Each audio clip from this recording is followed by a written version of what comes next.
Kasi parang nangyayari, tumatawad po kayo eh. Ibigay nyo po yung dapat sa kanila. Kung hindi nyo po kayang i-provide yung tamang working environment dun sa Quezon Province, hayaan nyo na pong umalis yung mga empleyado. Pero ibigay nyo yung dapat, which is sinasabi nga ni Attorney Bea ng DOLE, yung separation pay, na may tamang computation. Huwag po kayong parang nakikipagtawaran na ganito na lang, kasi may karapatan po ang bawat empleyado. Presidente po kayo ng isang malaking kumpanya, alam nyo naman po siguro na without the factory workers, without the employees, hindi po mabubuhay yung kumpanya ninyo. Kung magsasara kayo ng isang lugar at sasabihin, hindi, punta na lang kayo dito sa kabilang branch. Pero paano naman yung mga consideration ng mga rights ng mga tao? Kasi they are being displaced, sir, from their place, from Quezon City to Quezon. Sir George. Nakausap po namin mga tao yan. At pinigyan nga ho namin na... pakialam ko, sir, kung nakausap ninyo, sarado naman yung utak mo. Kaya nga sinasabi ko, yung DOLE na yung mamamagitan dito sa inyo kung matigas pa rin yung bumbunan ninyo eh. Nakuha nyo, sir? Naintindihan ko po. Maayos na ako nakikipag-usap eh. Hindi ka nakikinig. Kaya nagiging bastos na ako dito eh.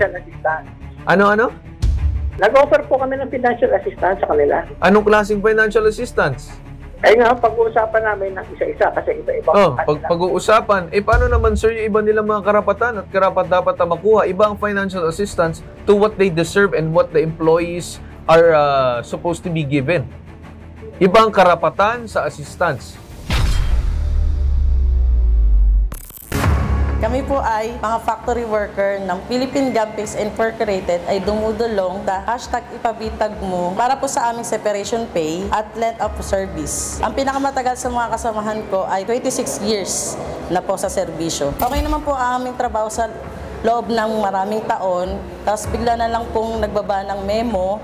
Nalilipat po sila sa Candelaria, Quezon. Inopera naman po kami kaso po wala pong kasamang mga libreng transpo, pabahay man, or ano pang ibibigay sa amin para mapadali ang aming paglipat. Cargo daw po namin yun.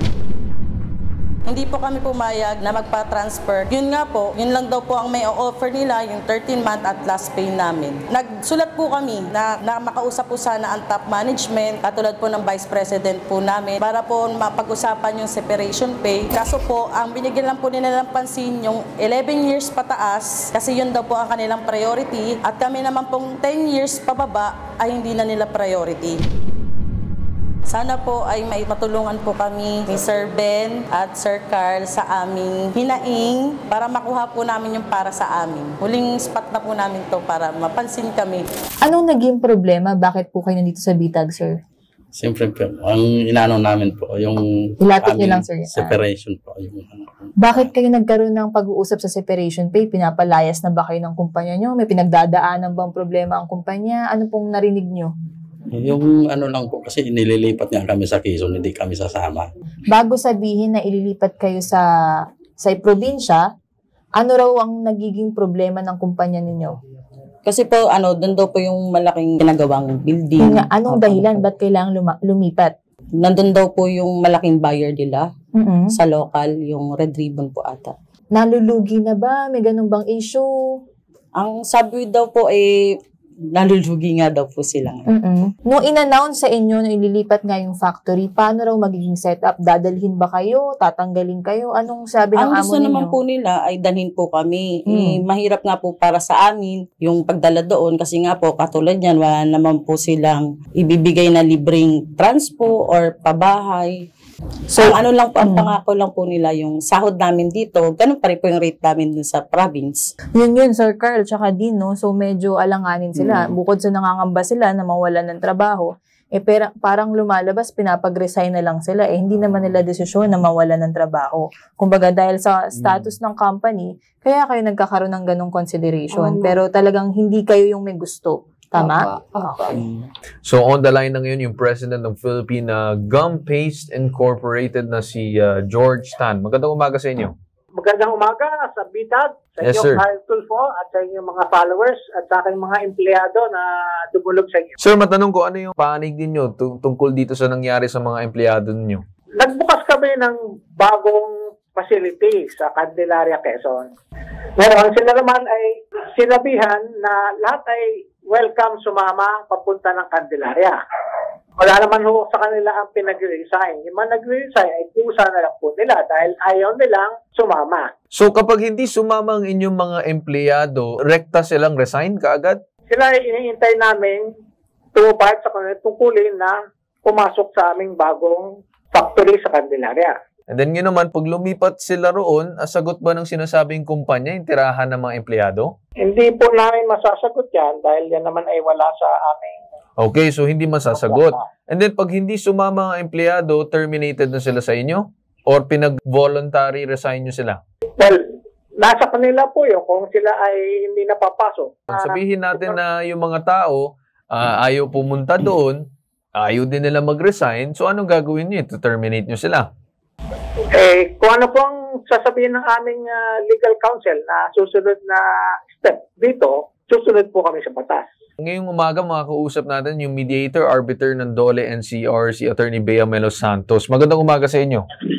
Hello, good morning po, Sir Carl. Yes. Attorney, may gusto lang kami na i-consult. Kasi yung mga sinasabing separation pay dito ang kanilang habol, pero sinasabi ng kumpanya na wala daw ganun. So, ang nakikita ko po, Sir Carl, nagkakaroon po ng misunderstanding on both sides of the parties in which the Dole can help po na magkaroon ng discussion. And if hindi man po sila magkaroon ng amicable settlement, for proper complaint na po ito sa NLRC, Sir Carl. Okay. So, mangyayari, ma'am, no, yung inyong tanggapan ay ipapatawag ang dalawang panig para magkaroon ng maayos na pag-uusap para maklaro ang lahat. Tama po ba? Yes po, Sir Carl. So, okay. Doon naman sa case ng separation pay, ma'am, siguro para reiterate na lang para marinig na maayos ng ating mga complainants dito. Okay po. Ang separation pay po ayon sa Labor Code ay binibigay sa mga empleyado na natanggal due to authorized causes. So, katulad po nito, yung pag-relocate po would be considered as cessation po, pagsasara ng operations ng kumpanya. So, under sa Labor Code, ang mga empleyado po na maapektuhan sa ganitong pagsasara ay makakatanggap ng 1/2 month pay per year of service. So, narinig ko rin po kanina na yung mga na-prioritize lang po, yung mga 10 years and above, ay wala pong basis po yan kasi dapat po lahat pantay-pantay po ang pag-a-apply ng separation pay. Okay, ma'am. Sige, siguro, ma'am, stay on the line muna and then we'll go back to yung mismong may-ari. Sir George, nandiyan pa kayo? I'm still here, yes. Yes. Narinig niyo ba, sir, yung sinabi ng mismong taga-Dole, which is yung sinasabing separation pay? Wala ko sa pakayanan ngayon ng kumpanya ang hinihiling ng mga tao. Ha? Wala. Pero kakasabi lang ng Dole, nakasama. Yun nga po, nag-uusap sa Dole kung ano ang magiging dapat gawin. Okay, kasi sir, sana maging clear sa inyo bilang isang presidente ng isang kumpanya, dapat alam nyo kung anong mga rights ng inyong mga empleyado. Kung magsasara kayo ng isang lugar at sasabihin, hindi, punta na lang kayo dito sa kabilang branch. Pero paano naman yung mga consideration ng mga rights ng mga tao? Ngayon Kasi they are being displaced, sir, from their place, from Quezon City to Quezon. Tapos hindi pa sagot ang kanilang mga tirahin. Kami na po ang lumipat. Yes nga, kayo ang lumipat dahil nga may certain situations. Tama po ba, Sir George? So, ang sinasabi ko sa inyo, tinatanong ko sa inyo kanina, Sir George, na kung meron silang mga accommodation or anything, pero wala. So, mangyayari is si employee pa may sagot lahat. Nakukuha niyo. So, of course, bilang isang empleyado, karapatan nila na i-question yun. Kung hindi man, pwede silang umalis. Pero hindi yun considered as resign dahil mo-forfeit nila ang kanilang mga ibang mga benefits. Tama po ba? Sir George? Mga nasa 160 po na tao ay lumipat na. At sila po ay masasaka. Well, yan ang choice nila. Sir, choice nila yan. Choice nila yan. We cannot force our employees to go to a certain place kasi yung pinag-agrihan nila in the first place is there's certain location and branch. At dahil nagsara na yun, they have the option to leave. Pero of course, may mga karapatan pa rin sila na makukuha from the company. Yan ang sinasabi namin punto, sir. Paano naman yung mga hindi po sumama? We cannot look at the employees. Kung meron sana kayong ino-offer na tirahan or sagot ninyo yung mga certain na bagay or necessities ng mga empleyado, then wala tayong problema. So, ang ibig mo sabihin, kapag wala akong matitirahan doon, bahala ka sa buhay mo? Take it or leave it. Take it or leave it. Bahala ka mawalan ng trabaho. Basta ikaw, binibigyan kita, pero wala akong mabibigyan na tirahan sa'yo kahit malayo to. Matitirhan na mas mura sa binabayad nila, sa upa nila dito sa Quezon City. Hindi, I do understand that, sir, pero you're putting it on the shoulder of the employee. Wag parang ini-impose, Sir George. Dapat may option yung empleyado. Kung ayaw nila, wag pipilitin. Pero hindi din pwedeng... Wala pinipilit eh. Kaya nga po sila na... Kaya nga, sir, hindi nyo sila pinipilit, pero ayos nyo naman ibigay yung karapat-dapat para sa kanila kung hindi nila tanggapin yung alok ninyo. May kulang eh. Tama po ba? Sir George?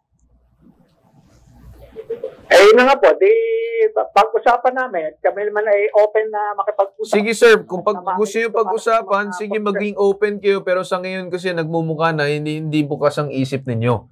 Yun ang masasabi ko.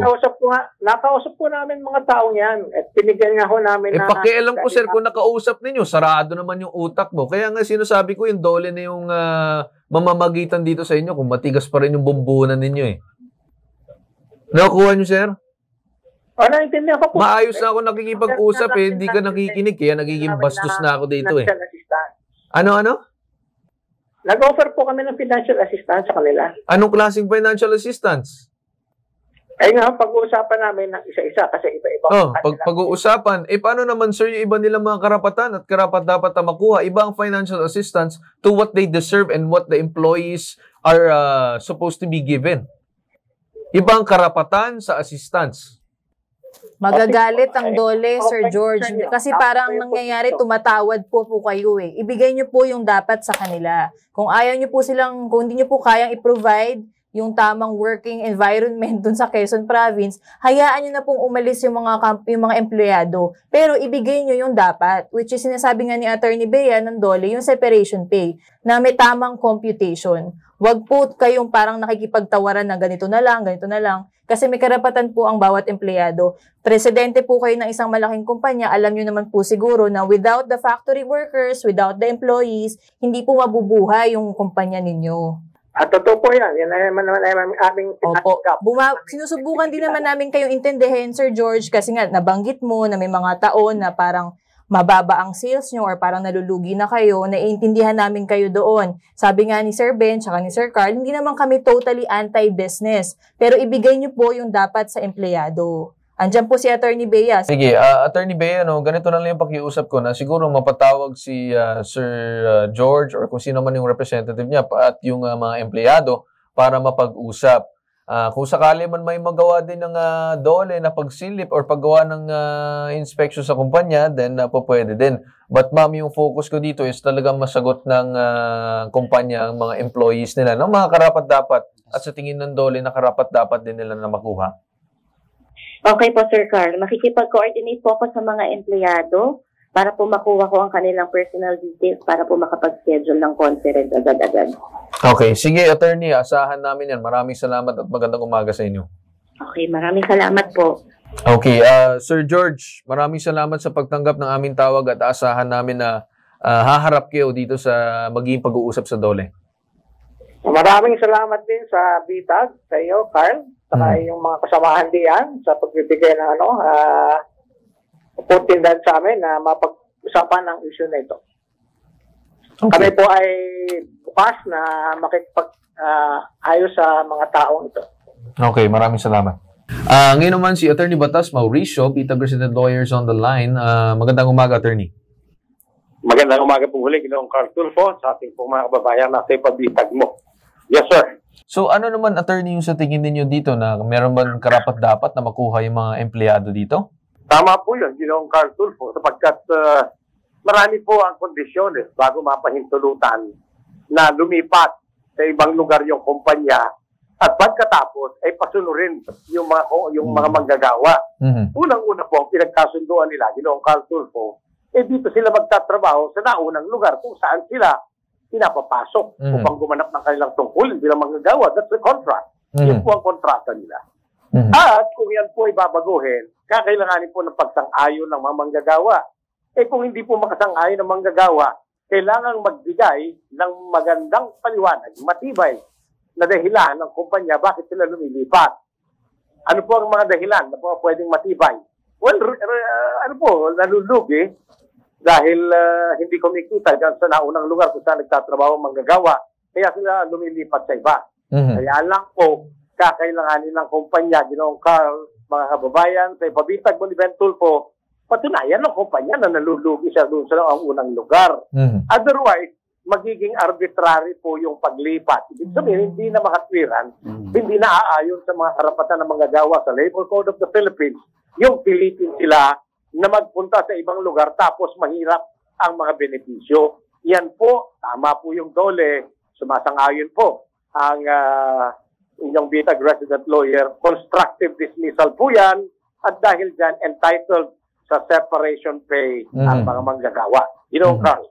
Yes. Attorney, gusto ko lang din tanungin kasi meron din na sinasabi ko kanina dun sa mismong may-ari na siguro hindi ako magkakaroon ng problema dun sa pagpunta ng mga ibang empleyado sa lugar kung meron sila mga certain, for example, additional allowances dahil malayo, and then may sinasabing quarters or something na nasasagutin ng empleyado, at possible din as well yung pagsagot dun sa kanilang mga pagkain. Yung mga those kind of things, attorney. Kasi meron din yung mga sitwasyon na ating mga OFW or if not, yung mga galing Mindanao na pupuntang Luzon na binibigyan sila ng mga sinasabing accommodations. Yun lang naman, attorney. Tama po kayo, Ginoong Carl Tulfo. Lalo sige, ulitin ko lamang po, ang naunang kasunduan nito pong mga manggagawa dito sa lugar na ito, doon sa unang lugar kung saan sila pinagtrabaho ng matagal na panahon, yun ang kanilang kontrata. Ngayon, kung dadalhin po talaga sila, tungkulin po ng kumpanya, Ginoong Carl Tulfo, na yung pong katayuan nito mga manggagawa sa kasalukuyang panahon na hindi sila lumilipat, hindi sila mahihirapan pagtungo ron, halos kapareho. So, tungkulin ng kumpanya, mag-provide ng board and lodging, mag-provide ng additional allowances, mag-provide in fact ng travel expenses para po makalipat ng lugar. Yung mga manggagawang papayag po, yun po yung kondisyon, Ginoong Carl, papayag na sila'y lumipat sa kabila nung mahirap ang sitwasyon. Pangkalahatan, hindi po pwedeng pilitin ng mga manggagawa. At kung pipilitin ng mga kumpanyang mga manggagawang lumipat, kailangan po may kaukulang benepisyo, may kaukulang pagbibigay ng konsiderasyon ng kumpanya. Otherwise, it is going to be constructive dismissal. Ginoong Carl Tulfo. Okay. Maraming salamat po, Attorney Batas Mauricio, sa pagtanggap ng aming tawag at magandang umaga muli. Maraming salamat muli sa paglapit. Maraming po salamat, sir. Ma'am, thank you po. Maraming salamat din. At dyan tayo nagtatapos ngayong araw, hinggit sa sumbungan, imbestigahan anumang reklamo na bibigyan ng solusyon at aaksyonan.